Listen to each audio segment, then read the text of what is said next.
수요 영성 기도에 오신 여러분 진심으로 주님 이름으로 사랑하고 축복합니다.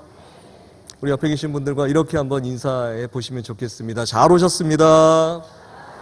한 번 더 인사할까요? 축복합니다. 마지막으로 사랑합니다. 말씀을 잘 들어주셔서 감사합니다. 혹시 여러분들은 뻔뻔한 사람을 보신 적 있으십니까? 네, 저 말고 이렇게 해주시면 좋겠습니다. 네, 뻔뻔한 사람이 혹시 저는 이 자리에 없으시리라 믿습니다. 아멘. 뻔뻔하다라는 사전적 의미는 부끄러운 짓을 하고도 염치 없이 태어나다, 이런 의미라고 하죠.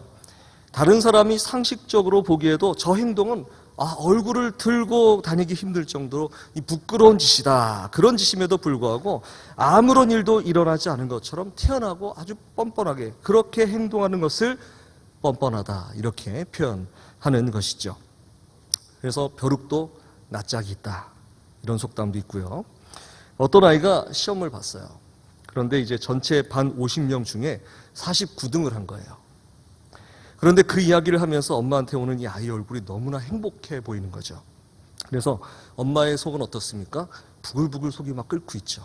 거의 몇 도입니까? 99도 정도 막 끓고 있는데, 그래도 너무 궁금하니까 엄마가 아이에게 왜 그렇게 좋아서 희죽희죽 웃냐고 이렇게 물어봤어요. 그러자 아이가 뭐라고 말했을까요? 엄마, 내 뒤에 한 명이 더 있어. 이렇게 자연스럽게 너무나 뻔뻔하게 그렇게 말을 하더라는 것이죠.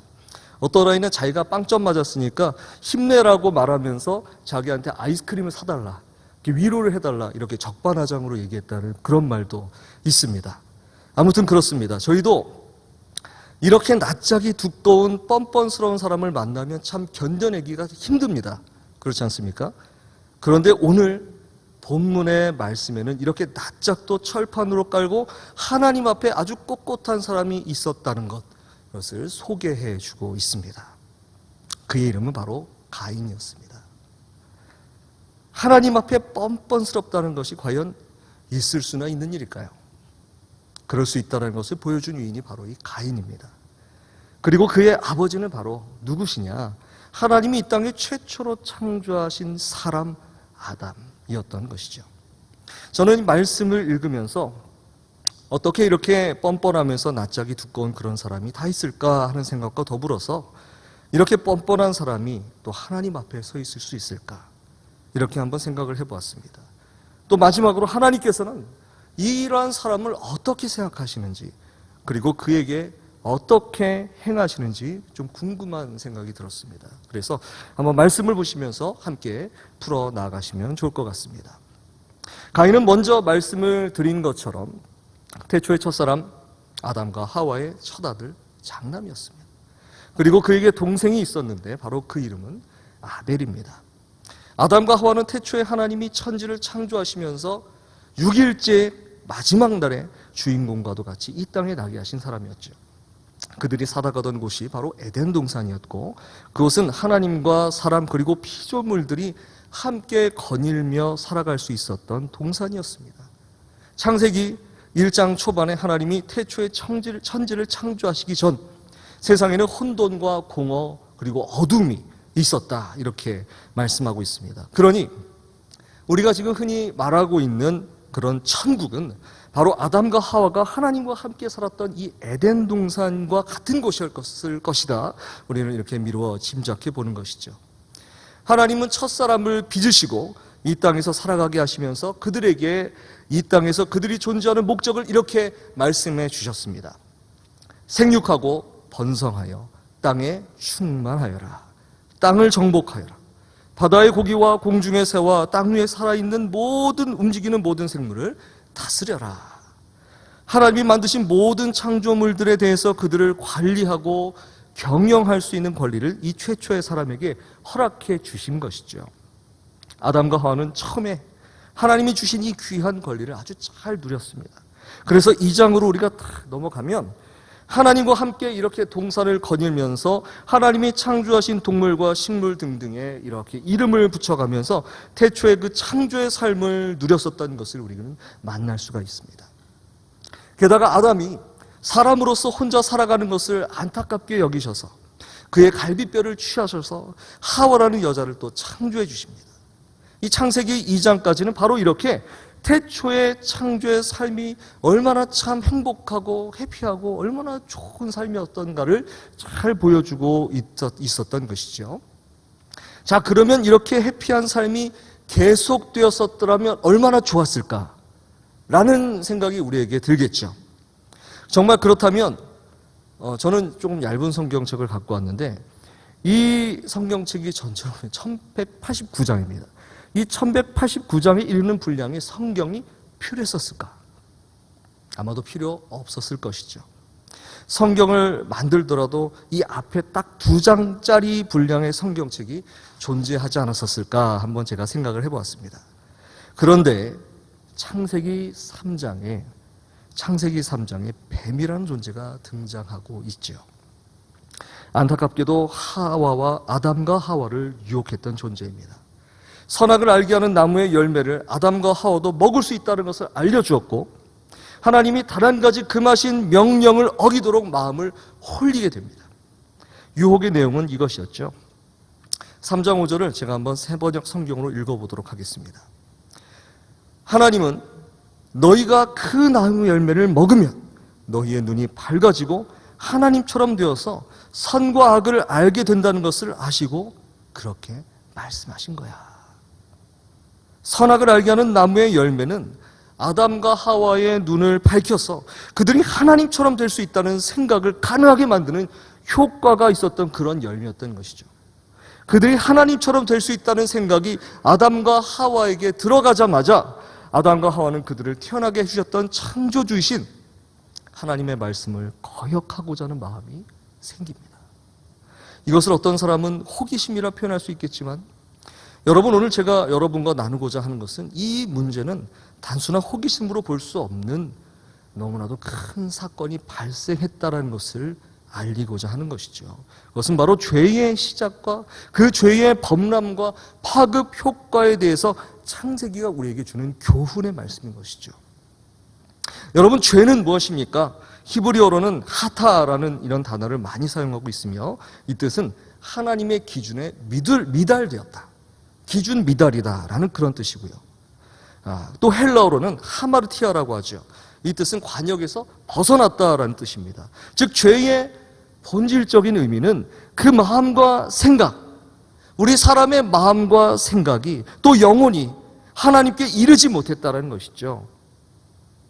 하나님께서 제시하시고 인도하시는 그 길로 가지 못하고 그와는 맞지 않는 반대의 방향으로 향하고 있다는 것입니다. 이 죄가 시작되므로 아담과 하와는 하나님의 창조의 동산이며 천국의 모델이었던 에덴 동산에서 추방을 당하게 되죠. 그리고 영원한 생명에 이르는 권리를 박탈당하고 이 땅에서 죄의 대가였던 죽음을 기다리며 살아가는 존재가 되어버렸습니다.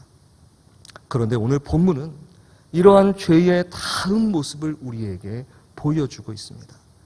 앞서 소개해드린 아담과 하와의 두 자녀가 창세기 4장에 등장하면서 이 죄가 더욱더 구체화되고 있는 것을 우리에게 보여주고 있는 것입니다.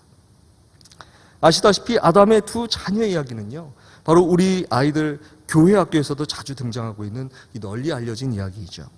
그럼에도 오늘 우리 어른들에게 새롭게 계속 들려져야 하는 이유는 이 이야기의 중심에 바로 죄의 급속화와 파급 효과라는 암울한 주제가 있기 때문입니다. 아담과 하와는 에덴 동산에서 이탈되어서 새로운 보금자리로 이동하죠. 그리고 그곳에서 아담과 하와가 동침하여 첫 아들을 맞이하고 가족이 됩니다. 그 첫 아들이 바로 가인이죠. 하와는 가인을 낳고 뭐라 고백하고 있냐면 주님의 도우심으로 남자아이를 낳았다. 이렇게 고백하고 있습니다. 그래서 이 이름이 바로 가인의 뜻이 되는 거예요. 가인의 뜻은요, 히브리어로 얻다라는 그런 뜻입니다. 그리고 난 이후에 얻은 그 아들이 바로 아벨입니다.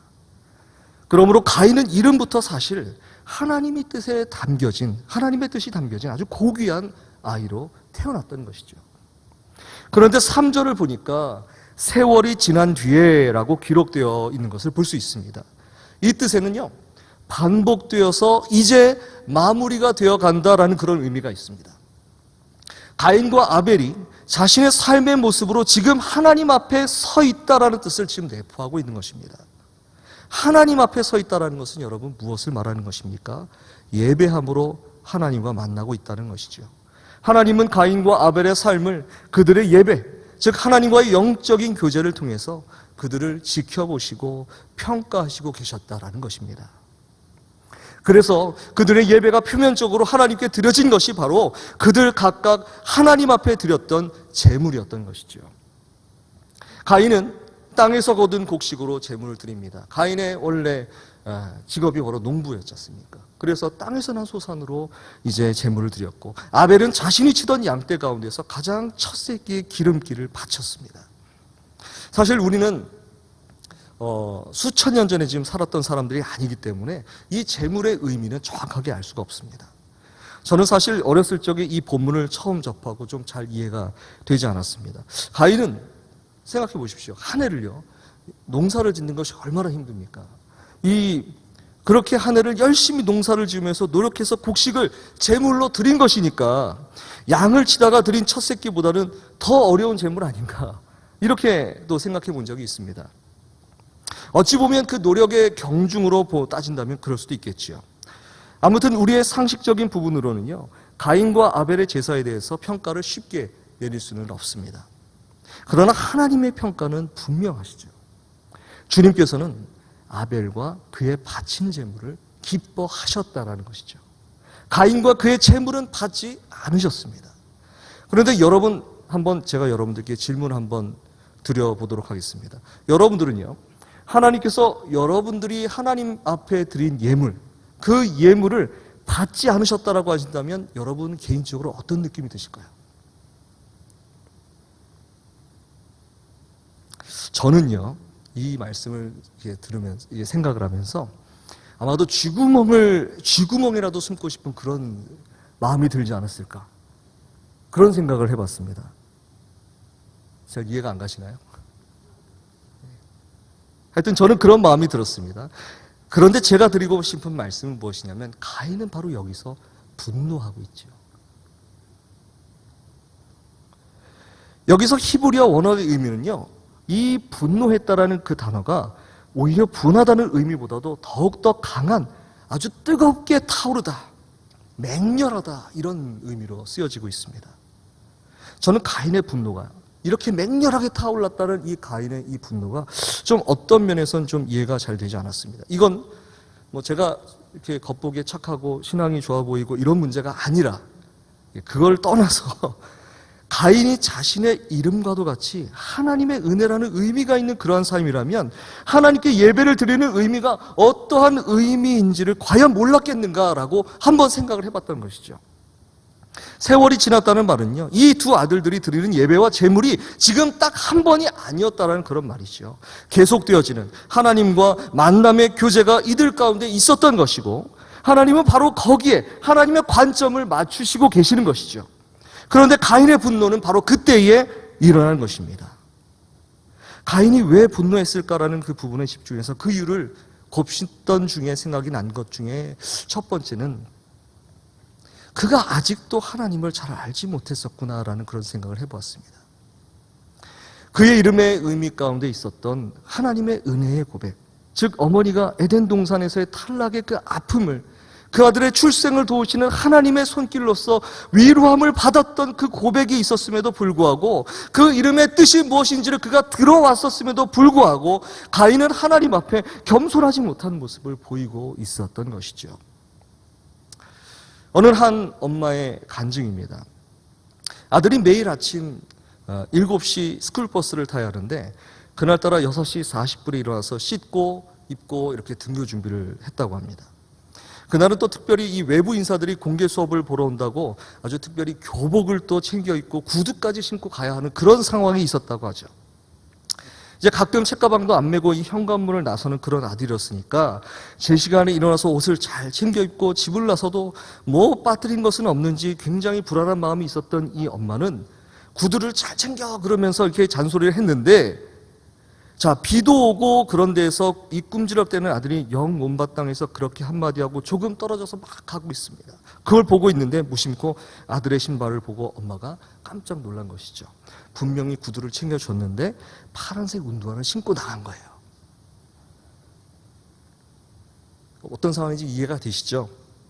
집을 나서면서 그렇게 알려주기까지 했지만 엄마가 하는 말을 한 귀로 듣고 한 귀로 흘리는 이 아들 때문에 갑자기 치솟는 화가 팍 났어요.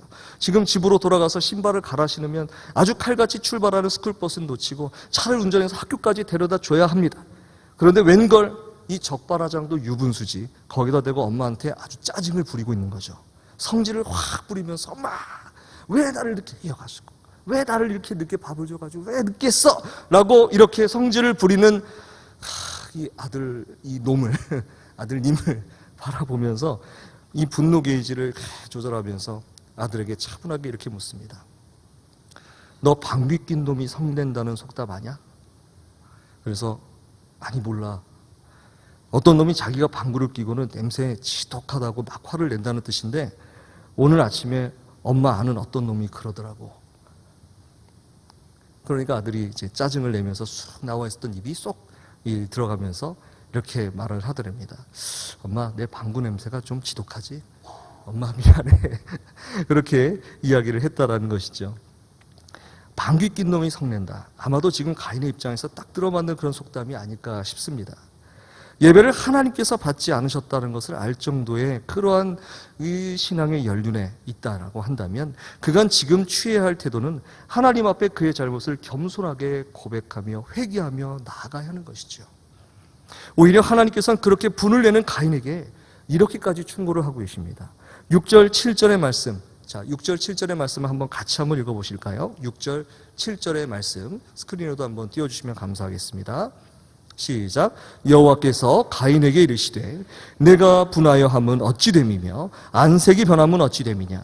내가 선을 행하였으면 어찌 낯을 들지 못하겠느냐. 선을 행하지 아니하면 죄가 문화에 엎드려 있느니라. 죄가 너를 원하나 너는 죄를 다스릴지니라. 어찌 보면 그렇게 성을 내는 가인을 이 엄마가 차분하게 가라앉히면서 위로하시듯 가인과는 반대로 차분하게 차근차근 그의 잘못을 가르쳐 주시는 하나님의 음성을 들으실 수 있으실 것입니다. 이 본문에서 주인공은 아벨이 아니라 오히려 하나님의 이 말씀 때문에 가인이 주인공이 되는 것이죠. 하나님은 오히려 아벨에게는 말씀하시지 않고 계세요. 가인에게만 그의 잘못에 대해서 충고해 주시고 계시는 것입니다. 하나님께서는 사실 우리에게 우리의 신앙의 잘못을 하나하나 코치해 주고 계십니다. 그것이 어떠한 방법이든지 말이죠. 말씀으로, 기도로, 또는 일을 하면서, 또는 저 유명한 부엌의 성자 로렌스는 심지어 그가 하루 종일 분주하게 일했던 주방에서조차 하나님의 음성을 듣는다고 그렇게 고백하고 있습니다. 사무엘 선지자는 그가 어렸을 적 엘리 선지자의 그 밑에서 제자로 있었을 때에 엘리 선지자는 한 말씀도 듣지 못한 하나님의 음성을 하나님의 성전, 바로 그가 자고 있었을 때 3번이나 들으면서 하나님 경고의 말씀을 듣게 되는 것이죠. 사실 가인은요, 하나님의 음성을 듣고 깨우쳤다라는 그 피드백이 한 번도 나오지 않습니다. 하나님은 말씀하셨지만 그는 듣지 않고 있었던 것이에요.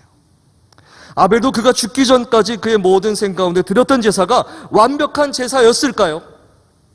아마도 그러지 않았을 것입니다. 그러나 아벨은 하나님의 기뻐함을 받았습니다. 그의 제사는 하나님이 받으셨습니다. 그의 예배하는 모든 신앙의 삶이 하나님 앞에 겸손함과 순종함으로 나아갔기 때문이죠. 가인에게는 하나님이 아벨보다 더 챙겨주시고 충고하시는 모습까지 보게 됩니다. 그러나 그는 하나님께 아무런 응답이 없습니다.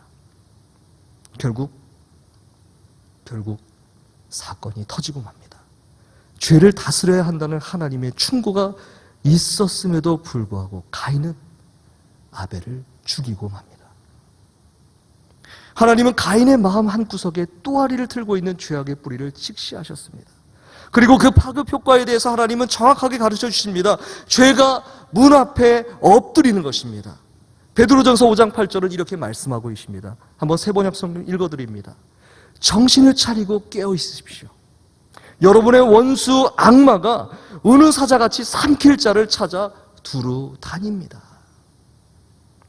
우리가 늘 깨어 있어야 할 이유는 바로 주님의 원수이며 곧 우리의 원수인 악마가 우리를 넘어뜨리고 하나님께 나아가지 못하게 하기 위해서, 예배적 삶을 살아가지 못하게 하기 위해서 배고파 우는 사자와도 같이 그 목표를 두루 찾아다니고 있다는 것입니다.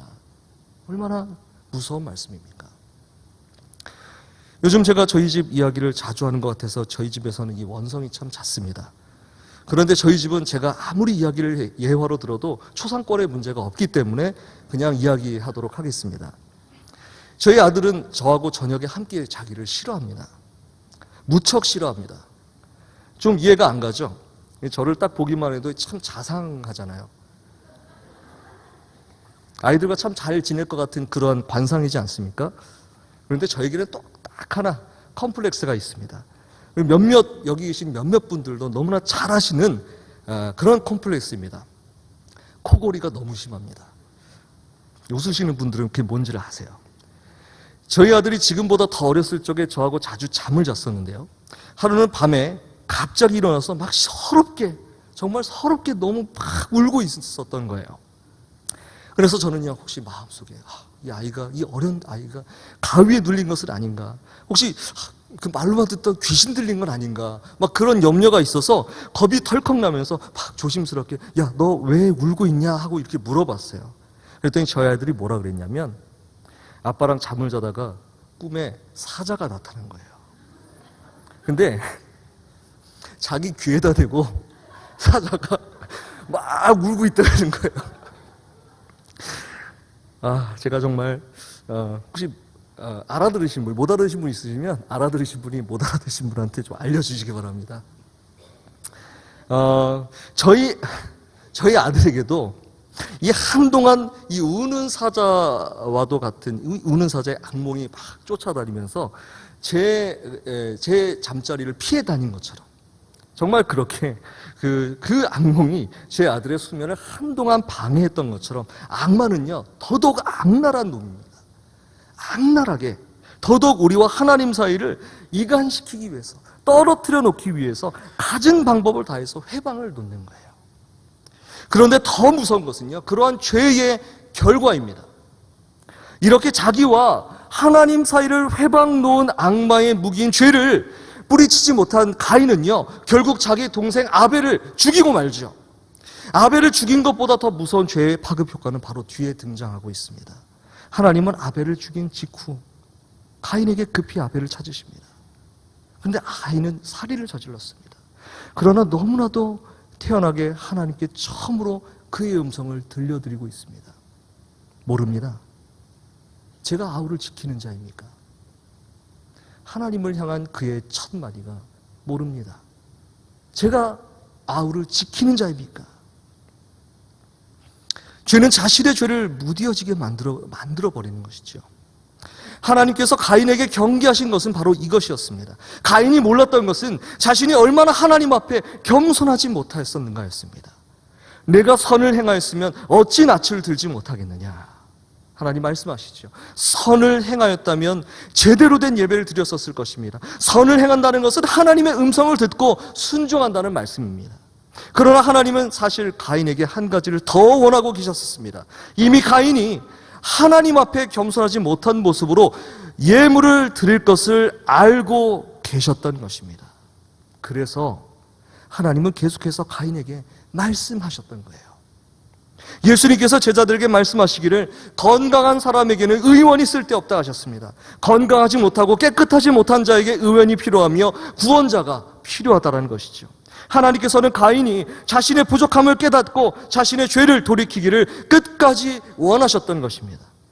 결국 하나님께서는 그럼에도 불구하고 가인이 아벨을 죽인 죄까지 하나님 앞에 내려놓고 진정으로 용서를 구하기를 바라셨던 것입니다. 가인은 끝까지 그러지 못했습니다. 가인은 자신의 죄를 끝까지 다스리지 못합니다. 그럼에도 여러분, 놀라운 사실은요, 하나님께서는 그러한 가인에게조차 끝까지 은혜를 베풀어 주십니다. 13절의 가인은요, 하나님 앞에 자신의 죄값이 너무나도 중하다 고백하고 있습니다. 저는 이 고백이 죄를 사여달라는 고백인지는 잘 모르겠습니다. 그러나 결코 달라지지 않았던 가인, 그 가인의 모습을 위해서라도 하나님은 그 기도마저 들어주고 계시는 것입니다. 사랑하는 여러분, 우리는 아벨에 가깝습니까? 가인에 가깝습니까? 성경은 그 질문에 앞서서 우리에게 말씀하고 있습니다. 먼저 하나님 앞에 나아가라 라고 말입니다. 우리의 예배함을 제대로 지키고 있는지, 하나님 앞에 드려지는 예배 가운데 혹시라도 우리 욕심에 불순물이 없는지, 겸손하지 않고 오히려 교만한 모습으로 예배를 드리지 않고 있는지 우리는 점검해야 할 것입니다. 그러나 하나님은 그러한 우리의 이 낮은 모습조차도, 부족하고 미련한 모습조차도 다 알고 계십니다. 그래서 우리가 범죄했을 때에도 하나님은 가인에게 아벨이 어디 있느냐? 내 동생 아벨이 어디 있느냐? 라고 물으신 것처럼 규환아, 내가 어디 있느냐? 이렇게 물으시는 것입니다. 그때 우리의 대답은 모릅니다. 저한테 책임이 없습니다. 라고 모른 채 하시겠습니까? 오늘 우리는 하나님 앞에 이렇게 고백했으면 좋겠습니다. 한번 따라해 보실까요? 잘합니다. 하나님 앞에 고백하는 마음으로 한번 좀 더 큰 소리로 한번 좀 따라해 보셨으면 좋겠습니다. 잘합니다. 제가 죄인입니다. 저를 용서해 주옵소서. 이렇게 기도할 수 있는 오늘 수요 영성기도의 모든 아버지의 권속들 귀한 믿음의 고백 되시기를 주님의 이름으로 축원합니다.